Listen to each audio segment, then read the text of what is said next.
નમસ્કાર મિત્રો, આપ સૌનું સ્વાગત છે ધ ડેલી પોઈન્ટ પર। હું છું તમારો મિત્ર કેતન મકવાણા। આ વિડીયોમાં આપણે જાણીશું આજના દેશ વિદેશના ટોપ અને તાજા સમાચાર। વિડીયો અંત સુધી જુઓ અને જો તમને માહિતી ઉપયોગી લાગે તો ચેનલને સબસ્ક્રાઇબ જરૂર કરજો। વેદાંત અને ફોક્સકોન દ્વારા ગુજરાત બાદ હવે આસામમાં નવો ચીપ ઉત્પાદન પ્લાન્ટ નાખવાની સત્તાવારી જાહેરાત કરવામાં આવી।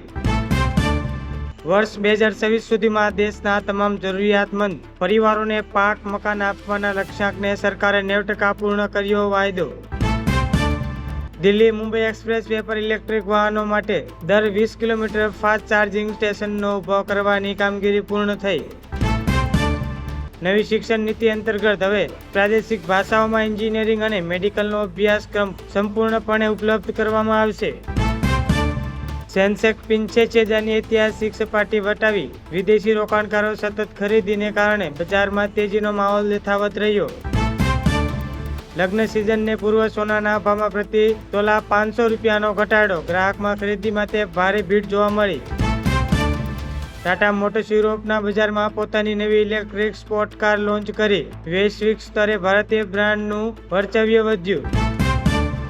એસબીઆઈ દ્વારા હોમ લોન અને કાર લોન વ્યાજ દરમાં 0.25%નો ઘટાડો કરવામાં આવતા મધ્યમ વર્ગને મોટી રાહત મળી। ભારત સરકાર દ્વારા ક્રિપ્ટો એસેટ પર નવા ટેક્સ નિયમો લાગુ। ગેરકાયદેસર વ્યવહારો રોકવા માટે કડક દેખરેખ રાખવામાં આવશે।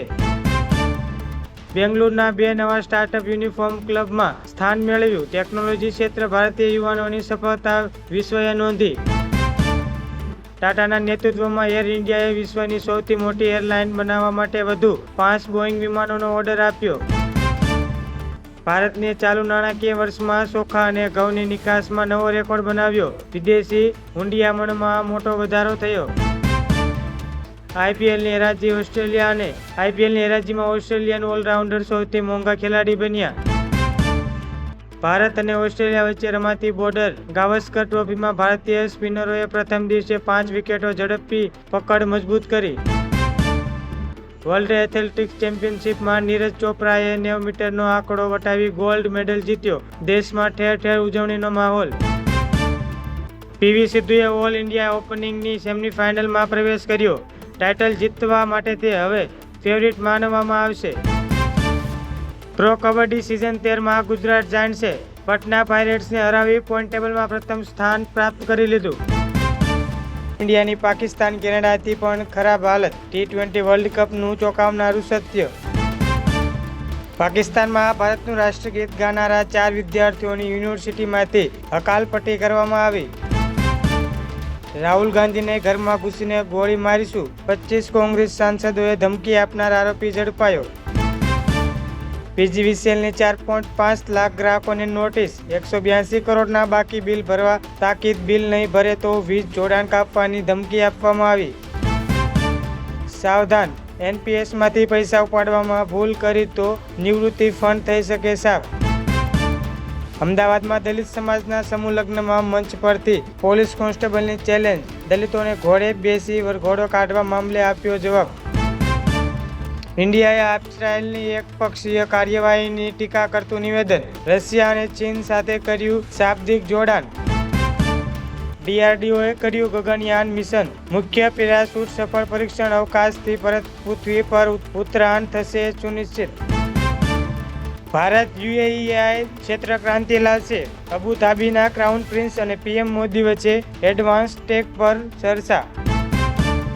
કેન્દ્ર સરકાર દ્વારા મેટ્રોના 3જા તબક્કા માટે 5,000 કરોડનું પેકેજ મંજૂર। ટૂંક સમયમાં પૂર્વ પશ્ચિમ જોડાણ વિસ્તારશે। મગફળી અને કપાસના ભાવમાં પ્રતિ મણ 100 રૂપિયાનો ઉછાળો આવતા ખેડૂતોમાં ભારે ઉત્સાહનો માહોલ જોવા મળ્યો। હીરાસર એરપોર્ટ પરથી દુબઈ અને સિંગાપોર માટેની સીધી આંતરરાષ્ટ્રીય ફ્લાઇટ સેવા આવતા મહિનાથી શરૂ કરવાની સત્તાવારી જાહેરાત કરાઈ। સુરતના કાપડ ઉદ્યોગમાં નવી નિકાસ નીતિ કારણે ઓર્ડરમાં 30%નો વધારો થયો। હજારો નવી રોજગારીની તકો ઊભી થશે। ભાદરવી પૂનમ પહેલા મંદિર પરિસરમાં સોનાના શિખરનું કામ પૂર્ણ થયું। યાત્રિકો માટે વિશેષ ડિજિટલ દર્શન પાસ લોન્ચ કરાયા। એશિયાનો સૌથી મોટો હાઇબ્રિડ રિન્યુએબલ એનર્જી પાર્ક કચ્છના કાર્યરત થયો। ગુજરાત પાવર સરપ્લસ રાજ્ય બનવાની દિશામાં અગ્રેસર।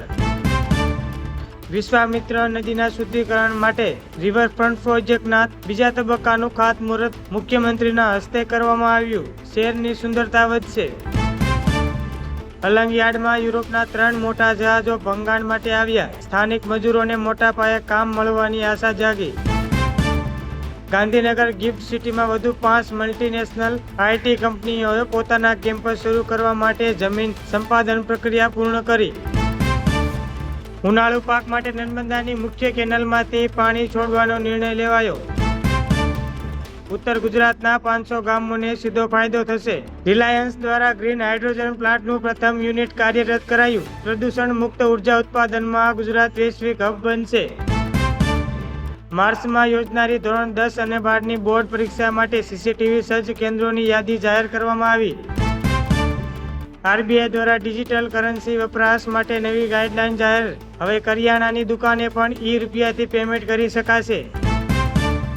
કાશ્મીરને કન્યાકુમારી સાથે જોડતી સીધી ટ્રેન સેવા હિમસાગર એક્સપ્રેસના નવા રૂટનું ઉદ્ઘાટન વડાપ્રધાન દ્વારા કરવામાં આવ્યું. બજેટ સત્રના અંતિમ દિવસો વિપક્ષ અને સરકાર વચ્ચે કૃષિ સુધારા બિલ પર તીખી ચર્ચા જોવા મળી. શુક્ર ગ્રહના અભ્યાસ માટે શુક્રયાન 1નું કાઉન્ટડાઉન શરૂ. ભારતીય વૈજ્ઞાનિકો અવકાશ વિજ્ઞાનમાં નવો ઇતિહાસ રચવા માટે તૈયાર. દેશમાં લોકસભા અને વિધાનસભાની ચૂંટણીઓ એક સાથે યોજવા માટે કાયદા મંત્રાલયે રાજ્યનો અભિપ્રાય માંગતો અહેવાલ રજૂ કર્યો.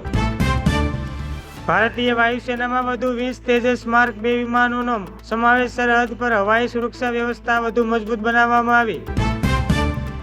રામ મંદિરના દર્શનાર્થે આવતા શ્રદ્ધાળુઓ માટે નવી સરફ્યુ ક્રૂઝ સેવા શરૂ કરાઈ. પ્રવાસીઓ નદી માર્ગે મંદિર પહોંચી શકશે.